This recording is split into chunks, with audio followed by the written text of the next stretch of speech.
Bueno, yo soy Michael Galeano, el pastor de la iglesia Gracia sobre Gracia, y queremos darte las gracias por escuchar este sermón. Somos una iglesia que quiere ver vidas transformadas por el Evangelio de Cristo para que impacten su familia, su iglesia y comunidad. Y creemos que esto va a ser posible mientras que la palabra de Dios es escuchada, predicada y obviamente vivida.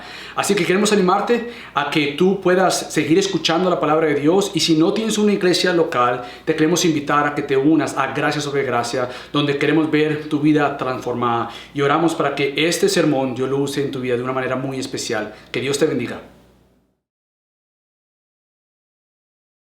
Amén.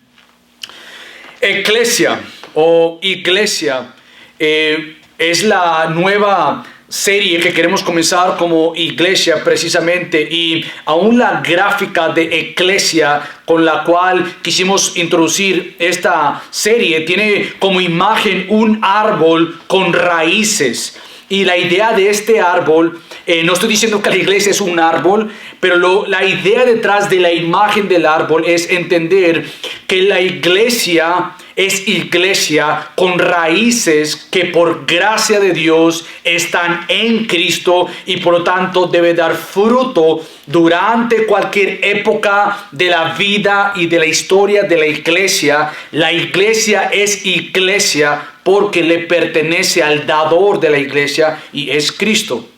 Ahora, cuando hablamos de iglesia, esta palabra es tan conocida y a la misma vez tan desconocida. Es tan importante y a la misma vez tan ignorada, con tantas imágenes y definiciones, que si ahora mismo yo te preguntara ¿qué piensas tú cuando hablas de la iglesia?, créeme que tendríamos diferentes definiciones, y posiblemente dentro de estas mismas definiciones tuviéramos algunas de ellas que son contrarias a la palabra de Dios, o por lo menos son de alguna manera informadas por lo que la cultura o aún mismo dentro de la iglesia se ha enseñado, pero que si nos detuviéramos y si pausáramos, realmente estarían bien desviadas de lo que la palabra de Dios ha dicho de lo que es su iglesia. La iglesia, es decir, el pueblo de Dios, debe tener muy claro y entender el significado de la iglesia.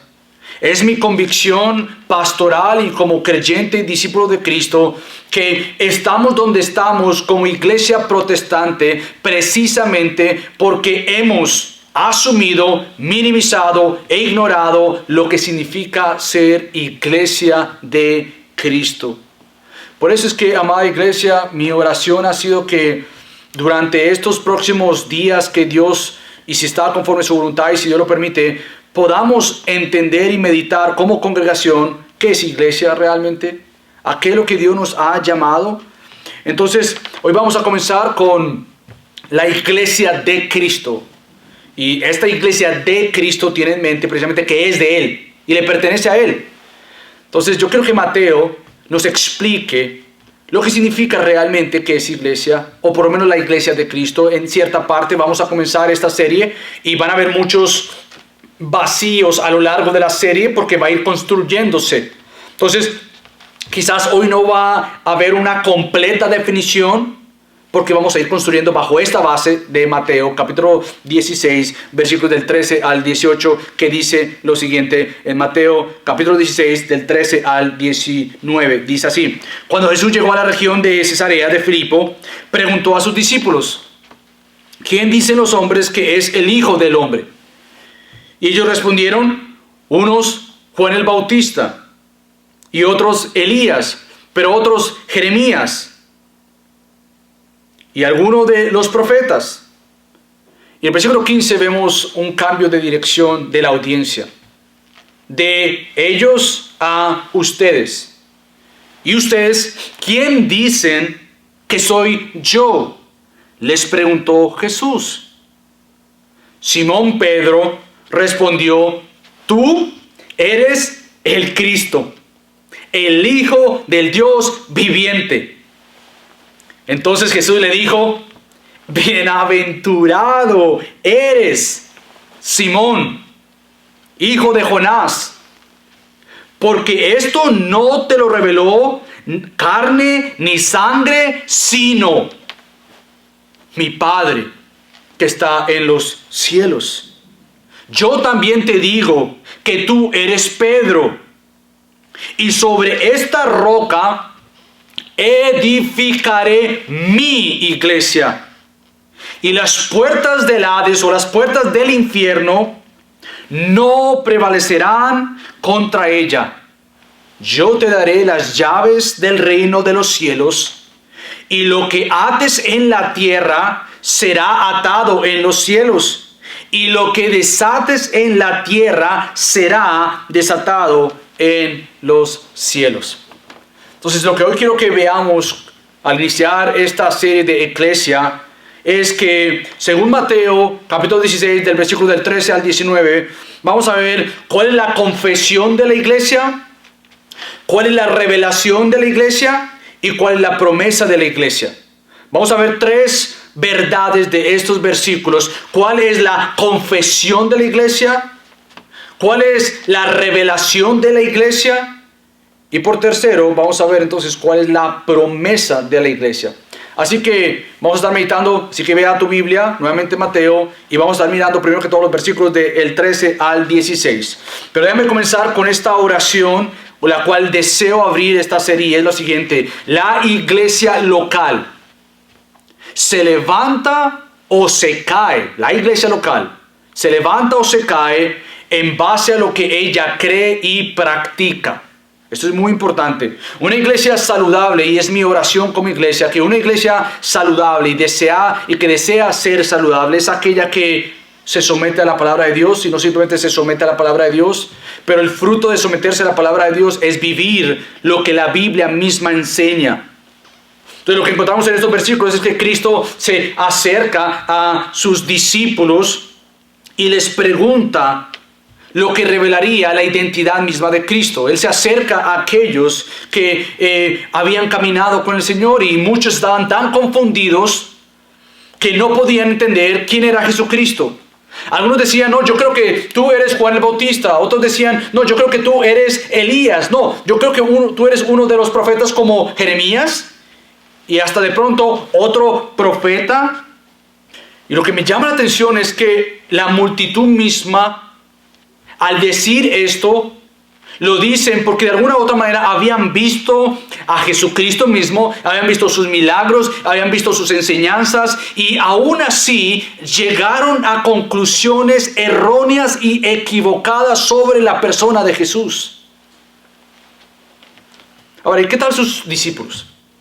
¿Qué tal aquellos que vemos que por gracia del Señor habían caminado con Él? ¿Qué tal aquellos discípulos que más de cerca, si las multitudes seguían a Jesús, unos dejaban a Jesús, otros se alborotaban al ver a Jesús? Pero aquellos discípulos, ¿qué tal de ellos que por gracia y misericordia del Señor anduvieron con Jesús? Tuvieron el privilegio de verlo interactuar. Imagínate ver a Cristo mismo interactuando con pecadores, con los rechazados, con los enfermos, con los endemoniados. Aún vieron a Jesús interactuar con aquellos mismos que querían matarle, y hasta se burlaron de Él, hasta lo criticaron, lo condenaron, lo cuestionaron y lo insultaron.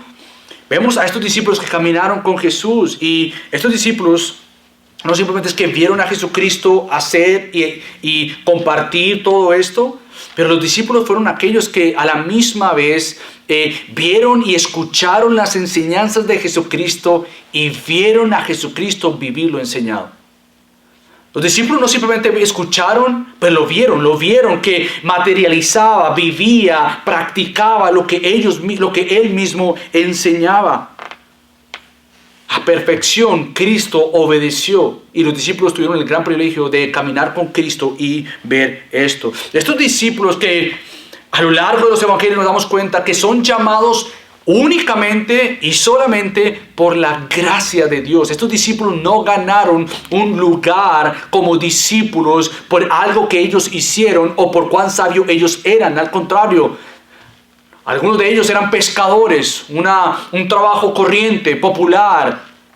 Y sin embargo encontramos que por gracia sus discípulos fueron llevados a ver por la revelación misma del Padre Celestial la gloria del Hijo. Se les mostró la identidad de Jesucristo.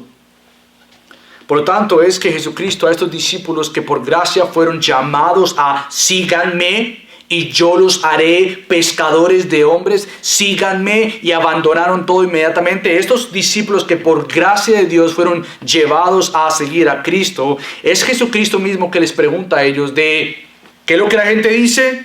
Ahora ustedes, que me han visto, que han caminado conmigo, ¿quién dice ustedes que soy yo?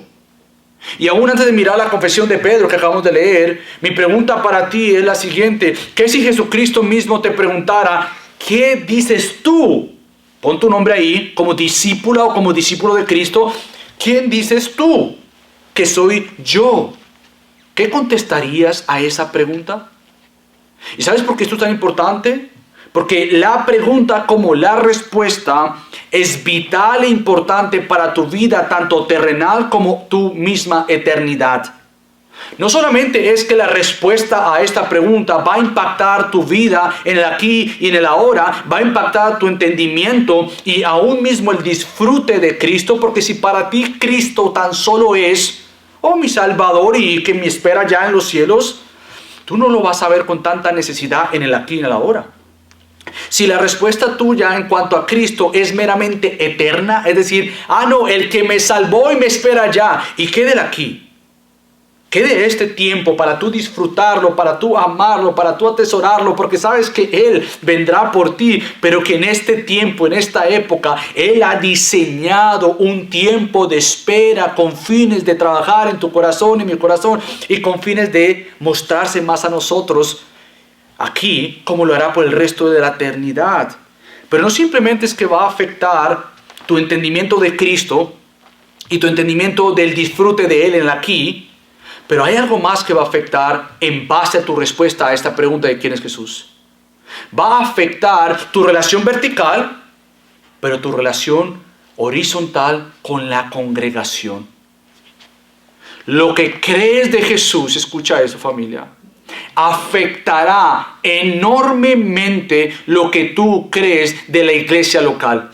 Lo que tú crees de Jesús va a afectar enormemente y grandemente tu entendimiento y tu comprensión de lo que significa ser iglesia. Pedro confiesa que Jesús es el Cristo.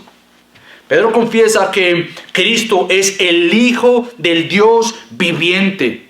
Ahora, quizás tú estás muy familiarizado con esta revelación y con esta respuesta del apóstol Pedro. Nosotros la hemos escuchado tantas veces que hasta a veces la pasamos por alto y no nos detenemos a pensar, espérate, ¿qué significa la confesión del apóstol Pedro? ¿Qué significa esto que él ha dicho? Bueno, esta confesión enseña cosas vitales e importantes sobre la persona de Cristo, sobre la segunda persona de la Trinidad, sobre el Hijo de Dios, sobre el Mesías. ¿Y qué es lo que él enseña? O esta confesión, ¿qué es lo que enseña? Bueno, esta confesión enseña que Jesús nuevamente es el Mesías esperado y el Hijo anunciado del Dios viviente que vendría, escucha estas palabras que siguen porque son vitales, a rescatar y comprar su iglesia, dando a sí mismo su vida en aquella cruz. Cuando Pedro dice que Él es Cristo, el Hijo del Dios viviente, la idea aquí es darte a entender a ti que nosotros como su iglesia somos lo que somos en base a quién Él es y lo que Él hizo en aquella cruz y donde Él está en el ahora. Nuestra identidad y propósito terrenal como eterno tiene en mente quién Cristo es. Por eso es que yo digo que si tú no entiendes y crees y realmente estás convencida y convencido de quién es Cristo, la iglesia no tiene ningún propósito para ti.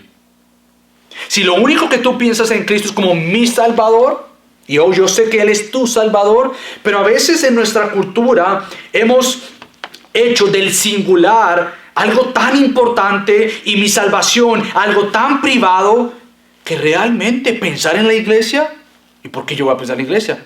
si yo tengo mi relación con el Señor? Por eso es que irónicamente y erróneamente y neciamente tú encuentras a aquellos creyentes que están en la casa, que no van a ninguna iglesia local, porque han hecho de la definición de la salvación algo tan individualista que dicen, no, yo solo necesito a Cristo y mi palabra.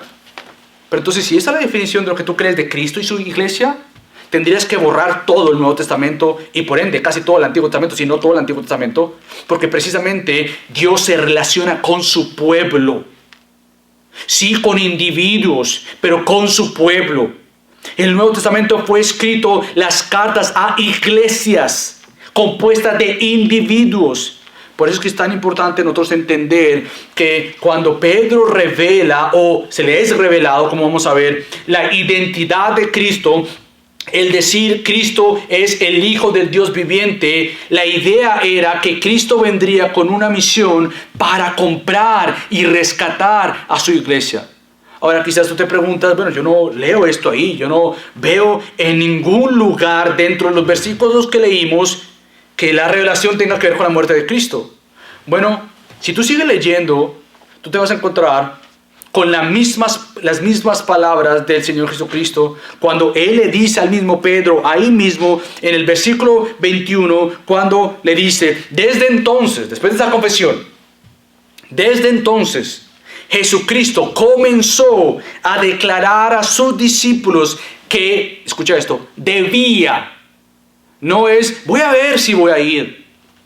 O ¿será que ustedes piensan que yo debería ir? No, debería o yo tengo que ir. Es una obligación que viene como el llamado eterno de Dios sobre el Hijo. Y esta obediencia eterna del Hijo de decir, me es necesario cumplir la misión de la eternidad y de nuestra Trinidad eterna, y es ir a un lugar. ¿A dónde tenía que ir Cristo? Debía ir a Jerusalén. ¿Y para qué a Jerusalén? Bueno, y sufrir muchas cosas de parte de los ancianos, de los principales sacerdotes y de los escribas, y escucha esto, y ser muerto y resucitar al tercer día. Por tanto, la confesión de Pedro, de tú eres Cristo, el Hijo del Dios viviente, tenía en mente que la misión dada a Cristo desde la eternidad iba a ser asegurada y comprada por medio de la obra perfecta de Cristo en aquella cruz. La misión de Cristo era venir a rescatar, a comprar, a llamar a su iglesia. Y como vamos a ver la próxima semana, precisamente eclesia significa esto, los llamados de kaleo. Kaleo es un verbo en griego que significa llamar. Los que han sido llamados fuera del mundo, que aunque están dentro del mundo, para ser partícipes del cuerpo de Cristo. La iglesia es entonces de gran peso para ti y para mí, porque ha sido comprada con alto precio, y es precisamente con la muerte de Cristo. Y es esta muerte, querida iglesia, gracia sobre gracia, la que garantiza que Él compró un pueblo para sí. La iglesia tiene peso porque le costó a Cristo su vida entera. Esto que hacemos es de sumo peso, porque le costó la vida a alguien. Y este alguien no es otro pecador como tú y como yo. Este otro alguien es Jesús, Cristo, el Hijo del Dios viviente. Por lo tanto, el Hijo perfecto, segunda persona de la Trinidad. Él es la garantía de llamar a sí mismo a un pueblo. Pero aún así, con esta confesión del apóstol Pedro, si para ti y para mí a veces nos cuesta entender quién es Cristo y qué es lo que es la iglesia, no estamos solos. El mismo apóstol Pedro, después de decir tal definición y confesión de lo que Cristo es y lo que Él ha venido a hacer, después de escuchar a Cristo decir lo que dice en cuanto a su iglesia, mi iglesia, después de escuchar a Cristo decir, yo tengo que ir a Jerusalén a morir, Pedro lo que hace es en el versículo 22, corregir a Jesucristo y decirle, no, espérate. A ti no te va a pasar nada de esto. No, tú no puedes morir. Y lo que hace Cristo ahí mismo en el versículo 23 es corregir y de alguna manera disciplinar a Pedro por pensar en las cosas de los hombres y no en las cosas de Dios. Por lo tanto, vemos que entonces aún Pedro no entendía lo que estaba diciendo, pero que a lo largo de todo el Nuevo Testamento se nos ha revelado para nuestro bien el entender y aún más adelante ver que Pedro comprendió el peso de la muerte de Cristo, comprendió lo que esto significaba para la iglesia y el nuevo pueblo de Dios llamado la iglesia. A lo largo del Nuevo Testamento vamos a ver precisamente el peso de lo que es la iglesia. Por lo tanto, si para Pedro esta es la confesión que inaugura esto, nosotros decimos que la confesión de la iglesia es que el Mesías vino con la misión de comprar y rescatar un pueblo para sí.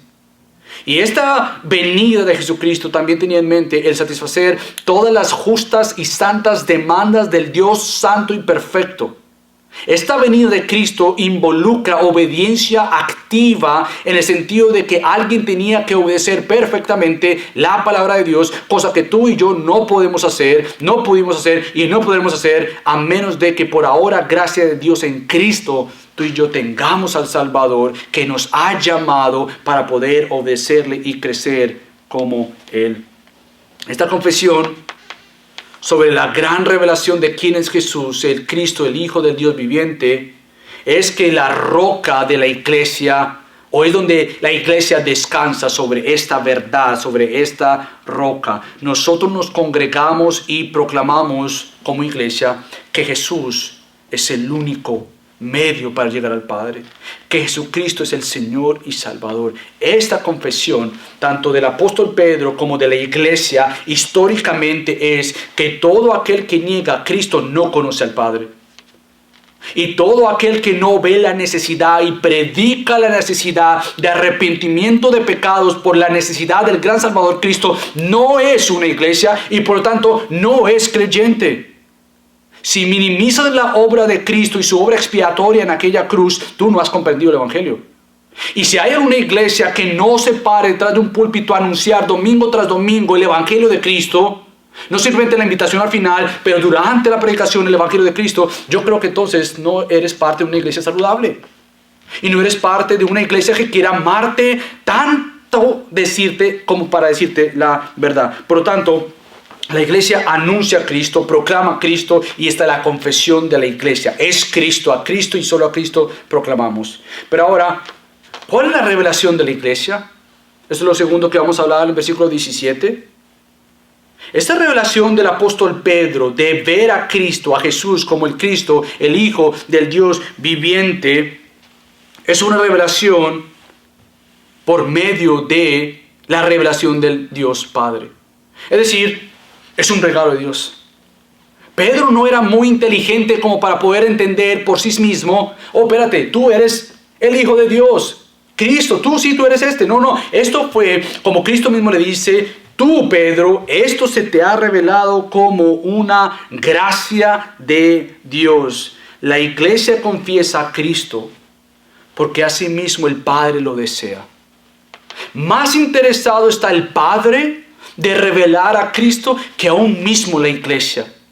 No que esto minimice la labor de la iglesia, pero la iglesia se moviliza a proclamar a Cristo porque entiende que a la hora de la verdad, quien está bien interesado de revelar la gloria de Cristo es el mismo Padre. Entonces nos movilizamos con plena confianza para anunciar las verdades de Cristo porque precisamente somos enviados por aquel que vino, somos enviados por aquel que dice, a mí me interesa que se propague mi gloria en toda la tierra. Por lo tanto, nosotros decimos que la revelación que tenemos para ver a Cristo es un milagro de Cristo, es un regalo de Cristo. Nosotros respondemos por misericordia a esta gracia irresistible de Dios, que Él nos ha llamado para Él, que Él nos ha dicho, vengan a mí. Por lo tanto, es que Jesucristo llama al apóstol Pedro bienaventurado. Ahora, yo no sé si tú te llegas a dar cuenta que la confesión del apóstol Pedro de ver a Cristo como Cristo, de Jesús como Cristo, el Hijo de Dios viviente, tiene en mente la verdadera felicidad. Nosotros buscamos la felicidad en otras personas, en otras cosas, pero no nos damos cuenta que si tú puedes lograr confesar convencidamente, seriamente, apasionadamente, con fe, que Jesús es el Hijo de Dios, Cristo nos llama bienaventurados. Felices deben ser, gozosos deben ser, porque esto ha sido revelado por el Padre. Esto no vino por ti, Pedro, esto vino por medio de mi Padre. Por eso es que decimos que toda jactancia de un conocimiento de Jesús por nuestra cuenta es pecado y es abominación para con el Señor.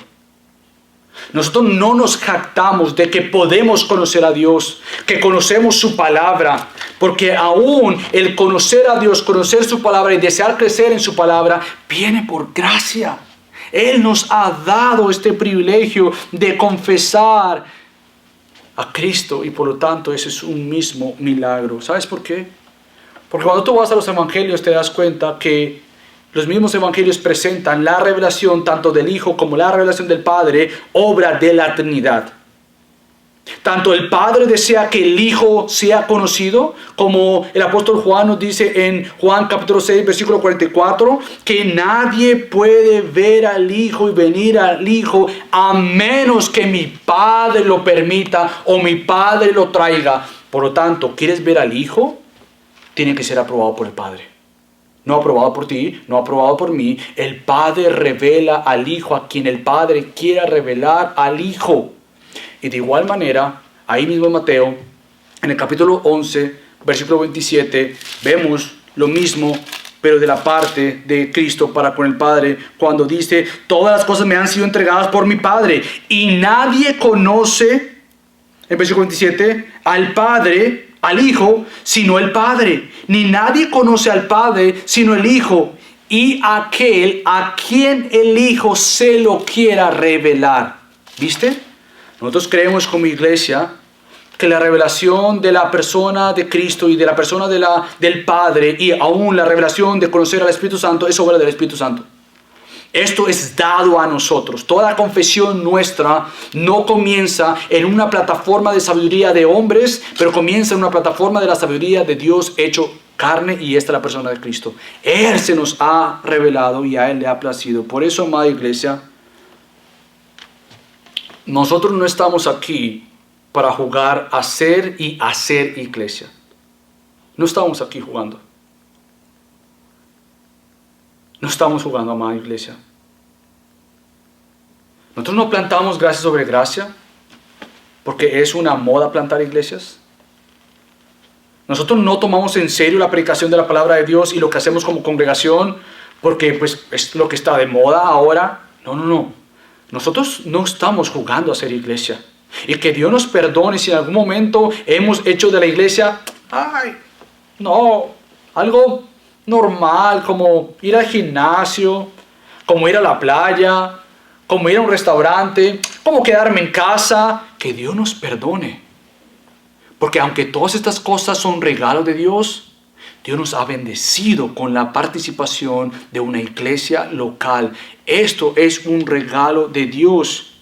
Y es tan en serio porque lo que está en juego, más que tu alma, es la gloria de Dios. Y nadie juega con la gloria de Dios. O nadie debería jugar con la gloria de Dios. Porque todo aquel que juega con la gloria de Dios, las consecuencias, amada iglesia, son bien serias. Nadie juega con lo que Él ha hecho. Y Él ha comprado su iglesia. Por lo tanto, la iglesia debe ser de suma importancia para nosotros. La iglesia es iglesia por el deseo, el plan y el diseño de Dios. Una de las cosas que yo creo que ya te estás dando cuenta, yo diría que una de mis pasiones es la eclesiología. Esto es el estudio de la iglesia, es decir, entender lo que la Biblia misma enseña sobre la iglesia. Es una de mis pasiones. ¿Por qué? Porque creo que como iglesia tenemos que entender lo que significa ser iglesia. Él la planeó desde la eternidad. A Dios le plació decir, quiero comprar un pueblo para mí. Lo voy a crear. Van a pecar, los voy a salvar, los voy a rescatar, los voy a justificar, los voy a adoptar y los llevaré conmigo a gloria por el resto de la eternidad. Todo esto no es un juego. Esto es plan de Dios soberano desde la eternidad y para la eternidad. Por lo tanto, la confesión de Jesús como el Hijo de Dios viviente debe llevarnos a pensar en la seriedad de dicha revelación del Señor. Es algo maravilloso el ver la palabra de Dios y deleitarnos en conocer, estudiar y deleitarnos en la palabra de Dios. Ahora, la pregunta que vamos a estar contestando a lo largo de esta serie es, ¿cómo sé si estoy en una iglesia bíblica y sana? Ahora, cuando hablo de una iglesia bíblica y sana, no quiero que pensemos y arrogantemente digamos, esta es una iglesia bíblica y sana. Porque más allá de las palabras, realmente sí estamos viendo lo que queremos decir. Pero hay que preguntarnos esta pregunta. ¿Cómo sabemos que la iglesia, hablando de nuestra iglesia, gracia sobre gracia, es una iglesia bíblica y sana o que está queriendo ser cada vez más bíblica y cada vez más sana? ¿Sabes cómo? O principalmente, porque hay otras que vamos a ver a lo largo de esta serie, pero hoy principalmente por la seriedad en el púlpito. ¿Tú sabes cómo una iglesia es sana y bíblica y quiere ser más sana y bíblica? Por la seriedad del púlpito. Ahora, cuando hablo de la seriedad del púlpito, no estoy hablando de la personalidad de quien está predicando, aunque obviamente esto es parte, porque desafortunadamente hay muchos púlpitos llenos de payasos, falsos maestros, falsos pastores, falsos discípulos de Cristo que están ahí por la fama, por las luces, por la cultura, lo popular o porque está de moda, porque es hipster ahora ser pastor. Hay muchos púlpitos llenos de esto. Sin embargo, cuando yo hablo de la seriedad del púlpito, estoy hablando de la seriedad de cómo iglesia debemos darle a la predicación de la palabra de Dios.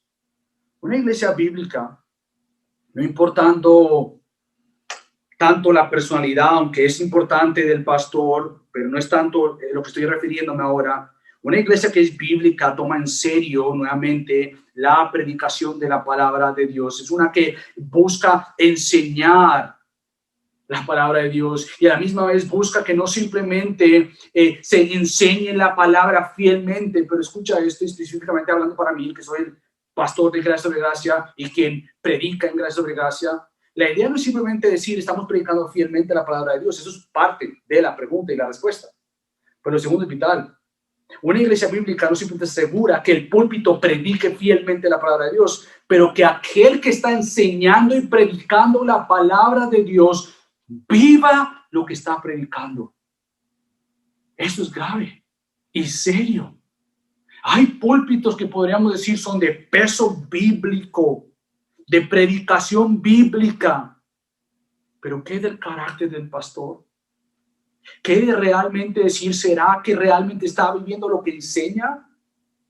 Esta semana comencé a leer un libro de Paul Tripp sobre liderazgo, sobre el llamado, y él llama que una de las faltas y de los pecados, por decirlo así, de la iglesia actual es, y comienza en el liderazgo de la iglesia local. Es la seriedad y la falta de seriedad de lo que pasa aquí con la persona que está predicando aquí.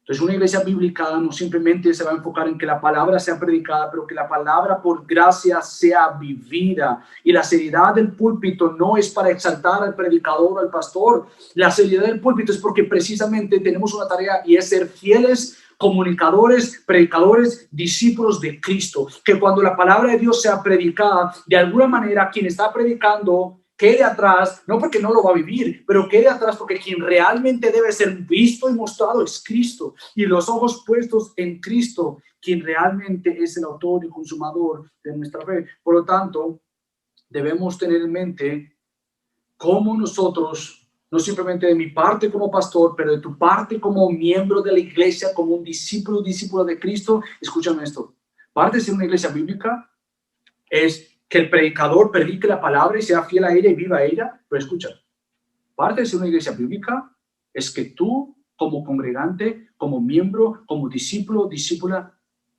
vivas lo que se está enseñando si es bíblico y a la misma vez puedas ver si lo que se está enseñando es bíblico, porque tu responsabilidad como creyente es discernir y ver y decir, ¿será que eso que se está predicando está en la Biblia? ¿Será que esto lo que se está enseñando es bíblico, es correcto? Y por tanto, tu responsabilidad es no aceptar o promover o escuchar algo que no sea bíblico.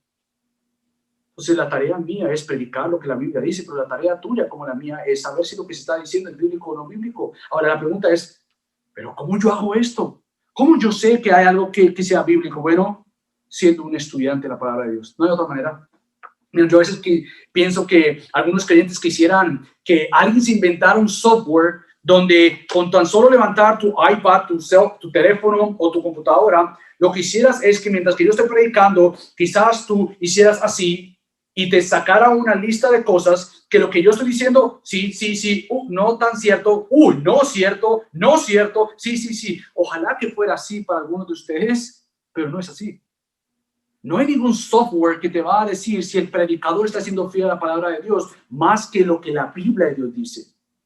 Por lo tanto, no es qué facilidad voy a tener para buscar un software que me diga que cuando el pastor esté enseñando, yo filtre todo esto y me diga por sí mismo a la computadora si es un buen predicador o no es un buen predicador, si es un fiel pastor o no es un fiel pastor, si es una buena congregación o no es una buena congregación. Eso no va a pasar y no debe ser así. Porque tú y yo hemos sido llamados a ser estudiantes de la palabra de Dios como congregación. Porque hay una gran diferencia cuando una iglesia se comporta como los hermanos en Berea. Yo creo que tú escuches esto. Cuando los hermanos en Berea, en Hechos capítulo 17, recibieron la enseñanza del apóstol Pablo y Silas, imagínate quién fue a enseñarles, el apóstol Pablo, quien escribió la gran mayoría del Nuevo Testamento. A él no le importó.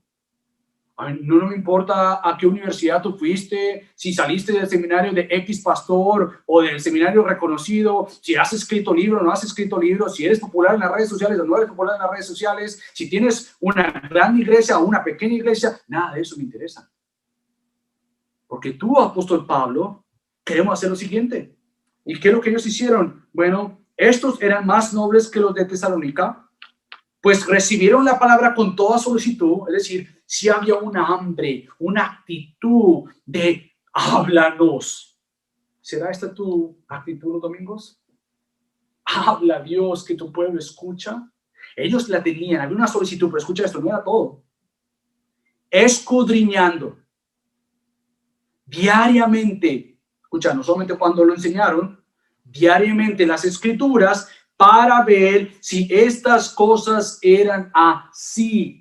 Por lo tanto, parte del llamado tuyo y mío es un estudio de la palabra del Señor. La iglesia de Cristo no minimiza ni reemplaza la palabra de Dios. Ahora, quizás te preguntas, ¿por qué tanta seriedad en el estudio, la predicación y la aplicación de la palabra del Señor? ¿Por qué tanta seriedad?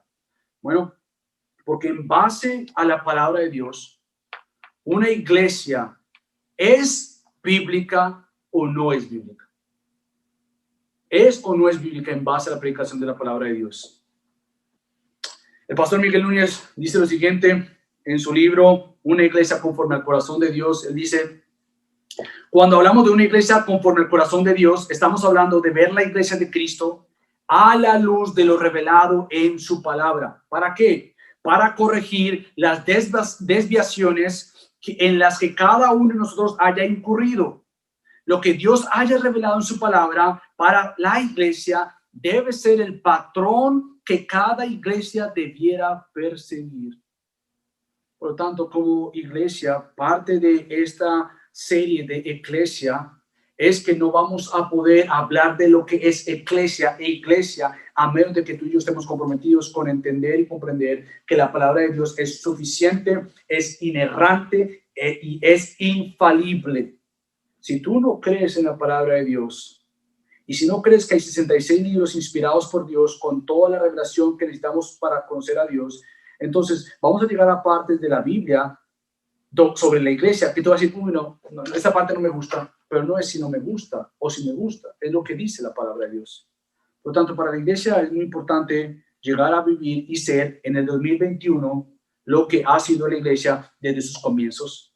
La iglesia primitiva, según Lucas en Hechos capítulo 2, versículo 42, dice lo siguiente: y se dedicaban continuamente a las enseñanzas de los apóstoles, a la comunión, al partimiento del pan y a la oración. Esta amada iglesia en el 2021 debe ser parte del modelo que nosotros seguimos, una iglesia dedicada diariamente a la enseñanza de los apóstoles, y en este caso es a la enseñanza mayormente del Nuevo Testamento como la enseñanza de todo el Antiguo Testamento. Por lo tanto, para nosotros, a la luz de toda palabra, es dedicarnos a la palabra, dedicarnos a estudiar la palabra del Señor. ¿Por qué? Porque parte de esto es vivir la promesa de Cristo. Si hemos visto ahora la confesión de la iglesia, la revelación de la iglesia, ahora yo quiero llevarte a la promesa de la iglesia, que son los últimos versículos del 18 al 19. En los versículos del 18 al 19 hay un juego de palabras que Cristo hace, que en nuestro idioma no se entiende. No vemos este juego de palabras tan claramente como lo vemos en el original, pero hay un juego de palabras. Cristo le dice a Pedro: tú eres Pedro, y sobre esta roca edificaré mi iglesia. En pocas palabras, lo que Pedro significa es roca. Y la pregunta es: ¿sobre qué roca Cristo edificará su iglesia? Si Cristo le dice a Pedro: óyeme tú, roca, sobre esta roca voy a edificar mi iglesia, ¿de qué roca está hablando Cristo cuando se refiere al apóstol Pedro? Bueno, muchos a lo largo de toda la historia de la iglesia han tratado de explicar que la roca no es Pedro. Uno dice: no es Pedro, sino inmediatamente dicen es Jesús. Otros dicen que la roca no es Pedro, pero es la confesión de Pedro. Otros han llegado a decir, como la Iglesia Católica Romana, que la roca sí es Pedro, y que por lo tanto, cuando Cristo dice que Él va a edificar su iglesia, la va a edificar en Pedro, y por eso Pedro es el primer papa de la iglesia. Por lo tanto, la iglesia va a ser edificada en cada vez que hay una transición de papa a papa, de papa a papa. Bueno, nosotros decimos eso no es lo que el texto dice. Nosotros podríamos decir confiadamente, y pienso yo seguramente, dado a lo que Cristo dice ahí, que lo que Cristo está tratando de decir es, a referirse a Pedro como la roca donde Él edificará su iglesia. Podemos decir: sí, Pedro, su nombre es roca, y Él va a edificar sobre esta roca Pedro. Pero a la misma vez, esta roca que es Pedro, también lo más importante es la confesión que salió de los labios de Pedro. Y es que Cristo es el Hijo del Dios viviente. Por lo tanto, no tenemos que decir, no es Pedro, porque Dios edificó su iglesia por medio de los apóstoles, como el apóstol Pablo lo habla en Efesios capítulo 2. Pero hay una persona que lo explica, yo creo que un poco más claro, y es el teólogo D.A. Carson, o D.A. Carson, y él dice lo siguiente: Pedro es el primero entre iguales, y sobre la base de tales hombres, es decir, los apóstoles, Jesús construyó su iglesia. Precisamente por eso Jesús, hacia el final de su ministerio terrenal, pasó tanto tiempo con ellos. El honor no se ganó, sino que se derivó de la revelación divina y la obra de construcción de Jesús. Ahora, déjame tratar de ponerlo esto a nuestra casa, a nuestra familia, a nuestra iglesia. Esto quiere decir que la roca principal y fundamental, sí, obviamente, es la roca Cristo, que por la revelación del Padre reveló a la roca pequeña, por decirlo así, a Pedro, porque su nombre significa roca, como el primero en confesar la divinidad de Jesucristo, para que en base a esta confesión su iglesia por obra de Cristo fuera edificada. Ahora, no simplemente es que la iglesia de Cristo ha sido prometida para ser edificada, Él la va a levantar, Él la está edificando, y esto como pastor, no hay nada más que traiga paz en mi corazón. Que yo no he sido llamado a edificar la iglesia de Cristo. Él es quien la edifica. Yo he sido llamado a ser fiel a lo que Cristo me ha llamado a mí. Por lo tanto, tú y yo como discípulos de Cristo y como una discípula de Cristo, el descanso está en que Él va a edificar su iglesia. Con o sin pandemia. Con mucha gente o con poca gente. Él ha prometido hacer algo y es el edificar su iglesia, pero a la misma vez es preservar su iglesia. Es precioso que Él no simplemente la va a edificar, cada vez más va creciendo, pero Él la está cuidando, Él la está preservando. ¿Por qué? Porque la agenda de Satanás es destruir la iglesia. Yo creo que a veces como creyentes no nos vemos tan en serio esto, no nos lo tomamos tan en serio, que diariamente es una batalla de la guerra espiritual donde estamos siendo atacados y bombardeados por la artimaña de Satanás, como el apóstol Pablo habla en Efesios capítulo 6. Pero es la verdad, Satanás quiere destruir a la iglesia, pero la iglesia está siendo cuidada por la roca de Cristo. Ahora bien, el saber que estamos siendo cuidados por la roca Cristo, esto no es que nosotros digamos, bajemos la guardia. Al contrario, tenemos que entender que el ataque de Satanás no viene solamente desde fuera de la iglesia, sino escucha esto, por favor, viene dentro de la iglesia. Y esto es muy desafortunado. Cuando tú lees las cartas a las iglesias del Nuevo Testamento, te vas a encontrar que la corrección principal es a las iglesias. No es tanto al mundo o a la cultura, es como las mismas iglesias, desafortunadamente compuestas de discípulos y discípulos de Cristo, son usados por Satanás para el fin de destruir a la misma iglesia a la cual ellos pertenecen. Y esto es crucial para ti, para mí como miembros de una iglesia local, que entendamos y le demos la seriedad nuevamente, porque a veces pareciera que nos preocupamos más por lo que pasa fuera de la iglesia que lo que está pasando dentro de la iglesia. La iglesia debe cuidarse en lo que cree, en lo que enseña y en lo que vive. La iglesia debe cuidarse, sí, de lo que pasa afuera, pero la iglesia debe cuidarse de lo que está pasando desde adentro hacia afuera. Porque si nosotros no cuidamos lo que está pasando desde adentro, ¿qué nos garantiza que nos cuidaremos correctamente de lo que está pasando hacia afuera? Ahora, ¿cómo nos cuidaremos de lo que pasa afuera si no nos estamos cuidando de lo que está pasando adentro? Nuevamente pienso que parte del problema muchas veces es que hemos hecho un gran énfasis y le hemos dado mucha más seriedad a los ataques de la cultura, y es parte del mundo, y es parte. Debemos tener un radar para la narrativa de la cultura temporal, donde quiere aprobar lo que supuestamente se llama el matrimonio homosexual. Ahora quieren aprobar, como ya lo han hecho, el asesinato de niños en el vientre de su madre. Ahora quieren traer tanta narrativa, y yo creo que eso es importante y serio para ti y para mí. Pero también tenemos que entender que si nos cuidamos de los ataques fuera de la iglesia, tenemos que cuidarnos del pecado dentro de la iglesia.